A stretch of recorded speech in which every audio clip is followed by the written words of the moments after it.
አብዛኞቹ ወንዶች ሴቶች ከዚህ በኋላ መስል ፊት ለፊት እንደዚህ የሰውነት ምናምን አፒሪያንስ የሰውነት ፊትነስ እና ጡንቻ ምናምን እንደሚያዩ ያስባሉ ኢንሳይድ ዜር ማይንድ።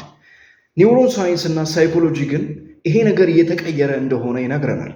ሴቶች ለጊዜው ፈርስት ኢምፕሬሽን ሊስባቸው ይችላል፣ ሊያስገርማቸው ይችላል፣ በዛ ሊቀርቡ ይችላሉ።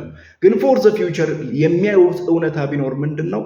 ኢሞሽናል ኢንቴሊጀንስ ከጡንቻ እንደሚበልጥ ነው። ኢሞሽናል ኢንቴሊጀንስ ኢዝ ማች ሞር ግሬተር ዛን መስልስ። ስለዚህ እነዚህ ነገራቶች እኛ ማስተዋል ያለብን ነው ብዬ የማምነው እንዴት ነው? ከዚህ በኋላ ሴቶች እህቶቻችን የሚያዩትን ማንነት ለመላበስ ዛት ሚንስ ኢሞሽናሊ የተረጋጋ ኮንፍሊክት ሲመጣ ያንን ሪዞልቭ ማድረግ የሚችል ሚቲጌት ማድረግ የሚችል ኮንዲሽኖችን ሃንድል ማድረግ የሚችል መቋቋም የሚችል በጭንቀት ሰዓት ያንን ጭንቀት ቢታፕ አድርጎ የተሻለ ህይወት ደረጃ ላይ ለመድረስ የሚጥር ማንነት ነው። አብሮኝ ሲኖር ምን አይነት ስብዕና ይኖረዋል? ልጆቹን እንዴት ነው የሚያሳድገው? ከኔ ጋር በሚግባባበት ጊዜ ክሊር የሆነ ኮሚኒኬሽን አለ ወይ?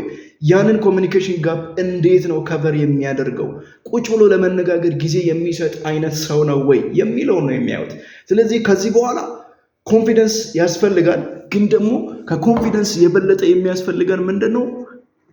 ራሳችንን መግዛት መቻል ነው። ለራሳችን መቆም መቻል ነው። ለቤታችን መቆም መቻል ነው። ዶሚኔት ማድረግ ሳይሆን ኮሚኒኬት ማድረግ መቻል። ያም ማለት ደግሞ ምን ማለት ነው?